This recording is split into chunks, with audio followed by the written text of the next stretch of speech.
Reminder શોધવાના કેટલાક example લઈએ. તો એમાં સૌપ્રથમ એક્ઝામ્પલ છે કે 55 × 54/50. તો આ એક્ઝામ્પલની અંદર બંને સંખ્યાને 50 વડે ભાગવાની અને જે શેષ મળે છે એમનો ગુણાકાર કરવાનો.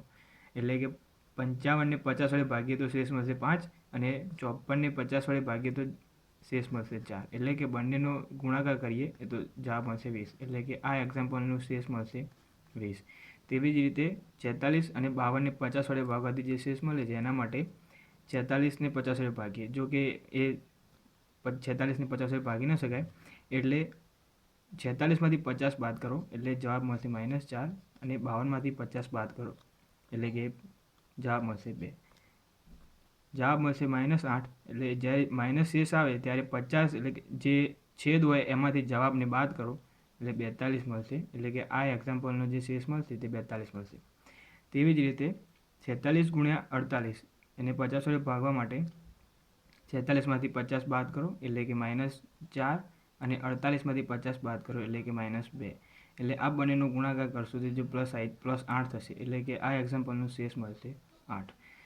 હવે 15 × 9/6 એના માટે 15 ને 6 વડે ભાગો એટલે કે 6 દુ 12 અને 3 શેષ મળશે અને 9 ને 6 વડે ભાગવાથી 3 મળશે શેષ એટલે કે 9/6. હજી જ્યારે છેદ નાનો હોય અને અંશ મોટો હોય તો ફરીથી 9 ને 6 વડે ભાગો એટલે કે તમારો શેષ મળશે 3. એવી રીતે બીજા એક્ઝામ્પલ લઈએ. હવે 30^5 તો આની અંદર 30 5 વખત આવશે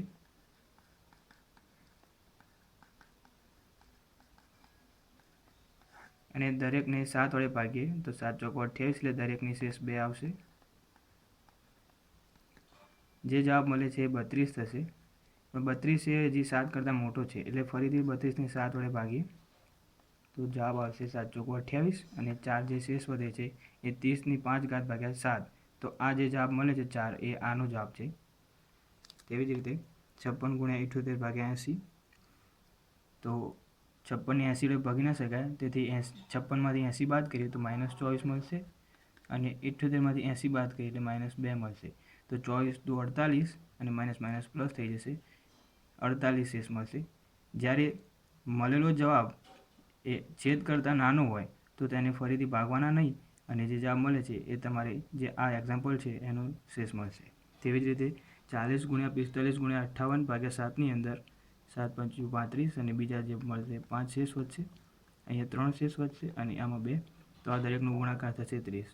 જે 7 કરતાં મોટો છે તો તેને ફરીથી 7 વડે ભાગીએ 7 ચોક 28 અને મળશે શેષ 2.